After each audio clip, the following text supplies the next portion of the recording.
기초간호학계에서요, 뇌졸중과 관련된 문제가 나왔는데, 우리가 뇌졸중은요, 중풍이라고도 부릅니다. 머리에 있는 혈관이 막히면요, 뇌경색, 터지면 뇌출혈이라고 하는데, 이것들을 다 포함해서 뇌졸중, 중풍이라고 얘기하고 있어요. 자, 일반적으로는요, 손상된 뇌의 반대쪽으로 마비가 오는 반신마비를 일으키는데,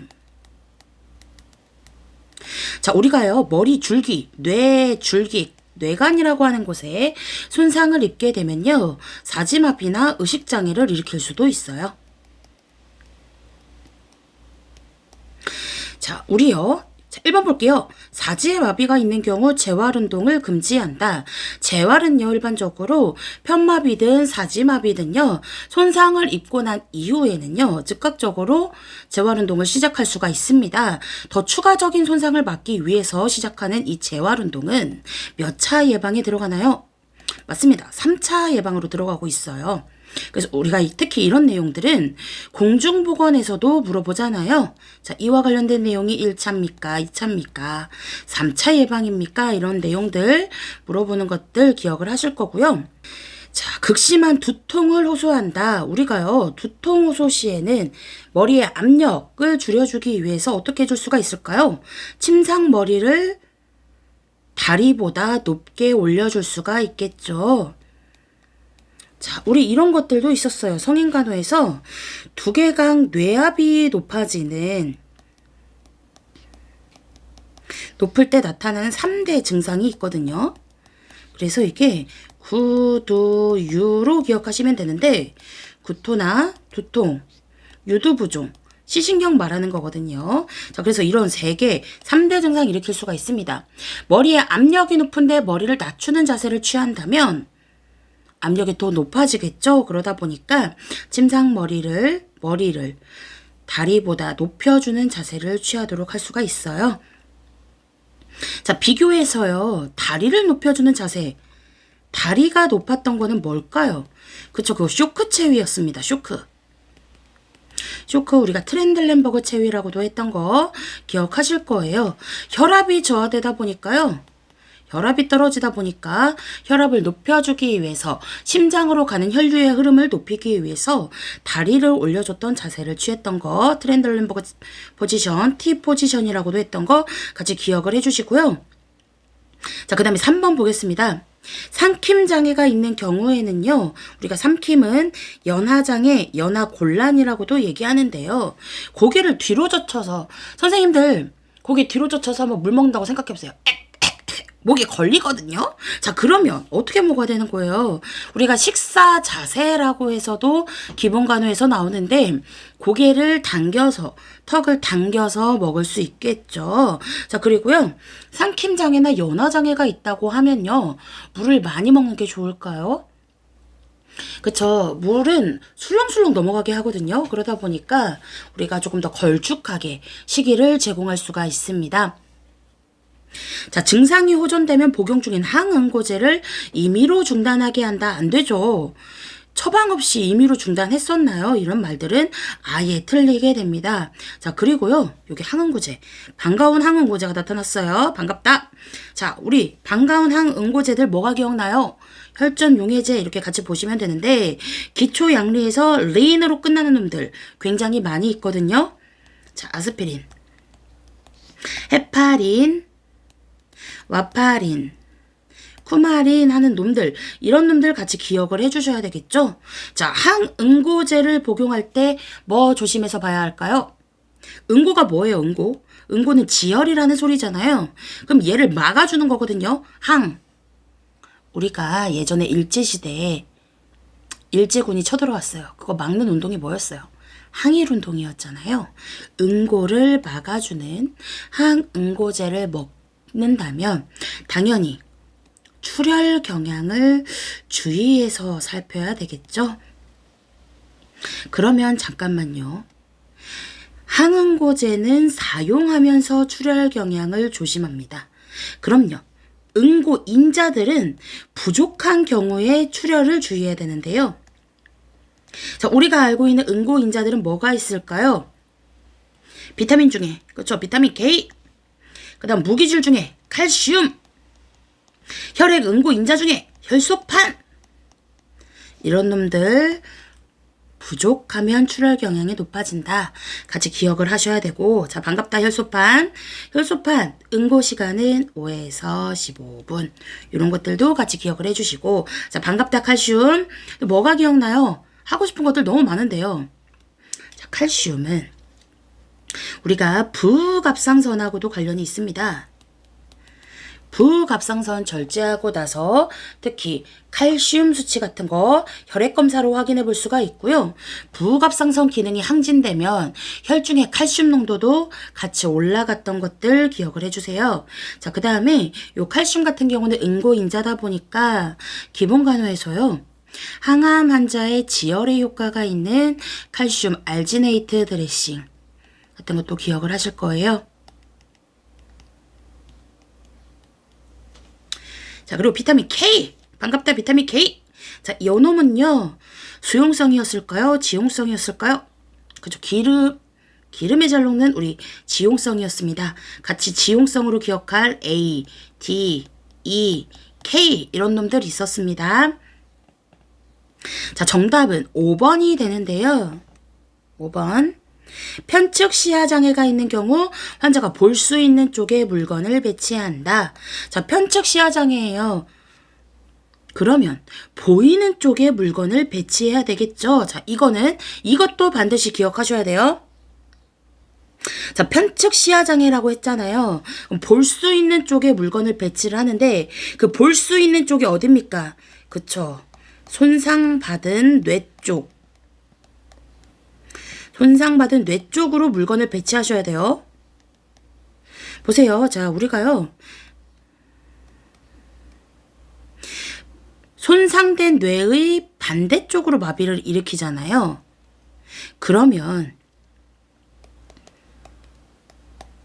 자, 왼쪽 뇌에 손상을 받았다고 칩시다. 그러면 마비가 어느 쪽으로 오실 거예요? 그쵸? 오른쪽으로 마비가 오잖아요. 그러면 근력의 힘도 약해져서 특히 눈 같은 경우는 복시나 시야 결손을 일으킬 수도 있는데 그러면 자, 손상을 당한 뇌는 좌측이잖아요. 마비는 우측으로 일으키잖아요. 그러다 보니까 환자가 볼 수 있는 쪽이 어느 쪽이에요? 손상받은 뇌 쪽인 거죠. 이런 내용들도 같이 기억을 하셔야 합니다. 자, 그 다음에요. 사실 뇌졸중과 관련해서 한도 끝도 없어요. 왜냐면 편마비 간호는 우리 시험에서 무조건적으로 나오는데 편마비와 관련해서는 지팡이 보행도 있고요. 그 다음에요. 식사 제공하는 것도 있고요. 통목욕 들어가는 것도 있고요. 보행기나요. 그 다음에 우리 휠체어 이런 것들을 건강한 쪽으로 45도 붙이는 내용들도 있고 너무 많다 보니까 그런 내용들은 추후에 나중에 시험 대비하는 영상에서도 한 번 더 찍고 말씀을 드리도록 하겠습니다. 자, 이번 시험에는 모성의 첫 번째 문제로요. 유산과 관련된 내용을 물어봤는데 이번 시험의 정답은요. 계류유산이었습니다. 자, 근데 선생님들 기억하실게요. 지난번 시험에는요. 또 뭘 물어봤었냐면 습관성. 3회 유산 연속한 게 뭐냐고 물어봤었거든요. 자, 제가 이렇게 정리된 것들은요. 제 블로그에도 자료가 있어요. 항상 늘 한 장짜리 정리나 자료분들을 많이 올리고 있거든요. 시험 대비할 때는 같이 보시면 좋을 것 같아요. 자, 그래서 이번 시험에는 계류유산을 물어봤는데 임신 전반기에 태아가 사망해서 자궁각 내에 4에서 8주 이상 머무르는 경우를 얘기를 해요. 그래서 우리가요. 자궁의 증대 및 유방의 변화가 없거나 감소가 되고 특히 코피 같은 증상들도 보이기도 합니다. 경미한 통증을 유발하는데 우리 황체 호르몬 주사를 맞고 안정시킬 수 있다. 황체 호르몬 주사 나오면 정답은 절방유산이 되는데요. 자, 황체 호르몬을 우리가 뭐라고도 불러요? 그쵸, 프로게스테론 이라고도 부르는 거 기억을 해주시고요. 이 절방유산이 더 진행이 돼서요. 절방유산이 더 진행이 돼서 복통이나 질출혈, 특히나 수정란이 자궁병에서 떨어져 나가는 박리돼서 배출되는 불가피유산이 있고요.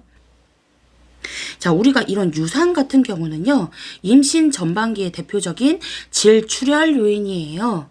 우리가 특히나 모성에서 질출혈 요인 중에요, 전반기냐 후반기냐 이렇게 물어보는 것들이 있는데, 저는 선생님들한테 후반기는 제대로 외우라고 해요. 2개밖에 없거든요. 그리고 둘 다 태반과 관련된 내용이에요. 자, 전치 태반은 태반이 위치를 앞에 유지하고 있는 거거든요. 태반이 위치를 잘못 잡은 거를 얘기를 하고, 태반 조기박리는 일찍 떨어져 나가는 걸 태반 조기박리라고 하는데, 자, 둘 중에서 어떤 게 통증이 심할까요? 당연히 박리가 되는, 떨어져 나가는 태반 조기박리가 통증이 심하겠죠. 그래서 자, 임신 후반기 대표적인 질출혈 요인 중 2개를 기억하세요. 전치 태반, 태반 조기박리. 그 다음에 심한 통증 유발할 수 있는 태반 조기박리도 기억을 해주시고요. 자, 그 다음에 요런 것들은 관련 요인 중에요. 자, 압력이 높으니까 그거를 떨어뜨리게 만드는 거예요. 압력이 높으니까 그 힘으로 태반이 떨어져 나가는데, 대표적으로 압력이 높다. 관련 요인 중에 그게 뭐예요? 임신성 고혈압입니다. 태반 조기박리의 관련 요인으로 임신성 고혈압이 있고요. 자, 그러면 우리는 앞전에 지금 2023년도 거 상반기 문제들 같이 보고 있는데, 앞에서 제가 고혈압 얘기했었잖아요. 고혈압 진단 기준 140에 90 mmH였었고요. 임신성 고혈압 같은 경우는 임신 중독증이라고도 얘기를 하는데요. 자, 모성 사망의 3대 사망 요인으로도 들어갑니다. 모성 사망의 3대 사망 요인이 임신성 고혈압, 산후출혈, 산후 감염이 되고요. 특히나 여기서 산후출혈 같은 경우는 출혈량이 500cc 이상으로 많은 걸 얘기를 하고요. 자, 산후감염, 산육열이라고도 얘기를 하는데요. 24시간 이내에 산모가 출산하고 나서 24시간 이내에 열나면 괜찮은 거예요. 하지만 그 이후에 고열이 보이고요. 그런 경우에는 산후감염이 의심될 수가 있는데, 이 산후감염의 가장 주된 염, 그거 뭐예요? 그쵸, 자궁내막염. 이것도 시험에 나왔었잖아요. 이전 시험에서. 그쵸, 자궁내막염이 가장 많은 감염인데, 또 주된 원인균이 뭔가요? 주된 원인균, 그쵸, 그거 연쇄상구균이었습니다. 비교해 볼까요? 계속 가지를 쳐서 내 머릿속에 연쇄적으로 막 나무를 만드세요. 나뭇가지가 막 퍼져 나가는 거예요. 여기에서는 연쇄상구균인데, 지금 제가 임산부 3대 사망 요인을 얘기를 했잖아요. 임신성 고혈압, 산후출혈, 산후감염. 자, 그러면 요 자궁의 임신 같은 경우는 임산부에게 모성 사망에게 출혈과 쇼크로 인한 사망이 가장 많다라고 얘기하는 게 자궁의 임신입니다. 자, 자궁은 태아가 발육하는 곳이잖아요. 근데 태아가 수정란이 착상을 자궁 밖에서 한 거예요. 어디에서 가장 많이 호발하죠? 그쵸, 수정되는 곳. 거기가 어딘데요? 난관, 나팔관이라고도 하는 놈 있잖아요. 거기에서 수정을 하고 세포 분열을 하면서 자궁으로 이동해야 하는데, 그냥 거기서 착상을 해버린 거예요. 그러면서 발육을 하면서 빵 터졌습니다. 나팔관이. 피가 콸콸콸 새서 배꼽 주변으로 파랗게 모여들었어요. 그거 무슨 징후라고 하죠? 굴렌 징후.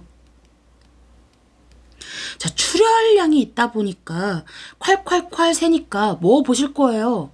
이때 당연히 혈압 볼 수 있겠죠. 혈압 증가하는 거예요? 떨어지는 거예요? 아, 내 몸에 피가 지금 어딘가 새고 있구나.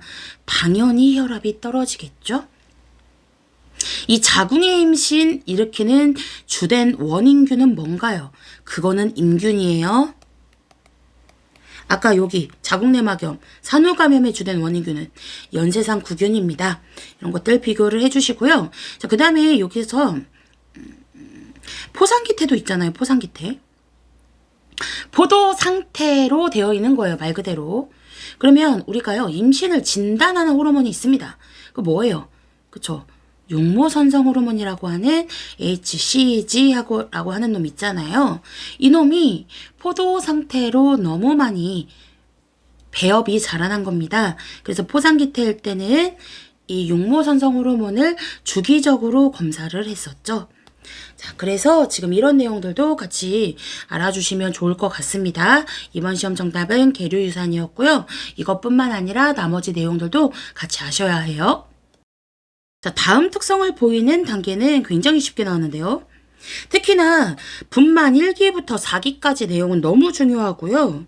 오픈하는 것도 개업한다고 하잖아요. 네, 열리는 거를 얘기를 하는데 경관 입구, 경부 입구가 열리는 걸 얘기하는데요.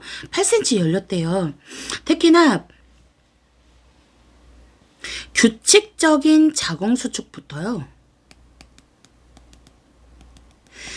자궁 경관의 완전한 개대를 우리가 분만 1기라고 합니다. 그래서 이번 시험의 정답은 분만 1기였었고요. 자, 여기 8cm 열렸거든요. 완전히 열리는 센티미터 몇 cm로 기억하실 건가요? 네, 10cm로 기억하셔야 되고, 초산부랑 경산부랑요. 누가 빨리 열리겠어요? 당연히 임신을 경험했던 산부가 더 빨리 입구가 열리겠죠. 그러다 보니까 우리가요. 초산부는 10cm 개대했을 때 분만실로 이동하고 경산부는 6에서 8cm 정도 개대했을 때 분만실로 이동할 수가 있습니다. 자, 완전히 열렸으면 분만 2기. 이제 그 뱃속에 누가 나올까요? 그쵸? 분만 2기. 태아 만출기. 태아 만출기. 자, 태아의 성을 결정하는 것은 정자인가요? 난자인가요? 네, 맞습니다. 정자, 남자. XY 염색체 갖고 있는 우리 정자를 통해서, 남자를 통해서 태아의 성별이 구별이 되고요. 아기가 나갈 때요. 특히나 배림, 발로라고 하는 말이 있어요. 배림, 발로 시기가 보이는 게 분만 2기를 얘기를 하는데 아기 머리가 나갈 거거든요. 입구가 열렸으니까 이게 아기 나가겠죠. 아기가 나가는 분만일 때요. 분만시. 아기의 가장 흔한 자세. 그거 뭐예요? 두정위죠. 두정위. 두정위로 나갈 건데요. 두정위가 아니면 특히나 둔이 엉덩이로 누워있거나 옆으로 누워있는 횡위라면 이때 자세를 교정해 줄 수가 있잖아요. 산모가 임신 7, 8개월경에 태아 위치 교정하는 그 체위가 뭐였죠? 그쵸, 우리 술룡이라고 하는 것도 기억을 하셔야 되죠. 술룡이 무릎이랑 흉부로 누운 거예요. 우리가 그 고양이 자세라고도 하는 거 있잖아요. 요가할 때 하는 자세. 자, 다시 돌아와서 배림, 발로 시기가 보이는 게 분만 2기인데요. 이 배림 같은 경우는 아기 머리가 나가면서 완벽하게 한 번에 쑥, 똥 나가는 것처럼 쑥 나가는 게 아니잖아요. 네, 그쵸? 머리가 보였다, 안 보였다 하는 거예요. 그거는 배림. 조금 더 분만이 진행이 돼서 아이 머리가 꼈어요. 자궁 경부에. 그거는 뭐예요? 발로라고 하는 거잖아요. 자, 발로일 때 힘주지 마세요. 복압을 빼고 이완시키는 것들도 기억을 해주시고, 분만 2기의 태아가 나갔으면 이제 뭐가 나올까요? 그쵸? 분만 3기는 태반만 출기입니다. 태반도 다 나가야 돼요. 태반이 자궁각 내에 남아있으면 그게 결국에는 감염의 원인이 되고, 제가 아까 산욕기에 산후 감염의 가장 많은 감염이 뭐였어요? 자궁내막염이었었잖아요. 그거는 연쇄상구균. 출산하고 나서 24시간 이내에 열나면 그건 정상입니다. 그 이후에 열나면 감염이 의심된다라고 얘기했고요. 자, 태반. 제가 아까 임신 후반기 질출혈 요인이 다 태반이랑 관련되어 있다고 했었죠. 하나는 태반의 위치를 잘못한 겁니다. 전치 태반. 또 하나는 일찍 떨어져 나간 거예요. 태반 조기 박리. 이거 임신 후반기 질출혈 요인 2개 기억하자고 했고, 특히나 둘 중에 통증이 심한 게 뭐예요? 이거라고 얘기했고, 또 떨어져 나가려면 그 주된 원인된 관련 요인이 뭐라 했어요? 그렇죠. 임신성 고혈압도 얘기했었죠. 하나만 더 해볼까요? 특히나 이 대방 같은 경우는요. 태아의 부속물이 맞습니다. 태아를 이루는 부속물이 뭐가 있어요? 태반도 있고 태아의 체온을 일정하게 해주는 양수도 있고 난막도 있고 제대 있죠? 자, 제대. 앞전에 찍었던 영상 보신 선생님들 아실 거예요. 2개 있는 것과 1개 있는 거 있습니다. 제대 정맥, 제대 동맥. 1개 있는 건 뭐였나요? 그쵸, 제대 정맥. 하나만 주면 정없지. 2개 있는 건 제대 동맥. 그래서 기억을 해주시고요. 그 다음에 분만 사기는 회복기를 얘기를 합니다. 저는요, 물론 우리 시험에 나온 것도 중요하지만, 그거를 통해서 다른 것들도 같이 연결을 시키면서, 중요 개념들은 같이 기억하시면 좋을 것 같아서 말씀을 드리고 있습니다. 그러다 보니까 몇 문제 안 해도 영상이 좀 길어지는 점들 참고를 해주시고요. 오늘은 여기까지 하도록 하겠습니다.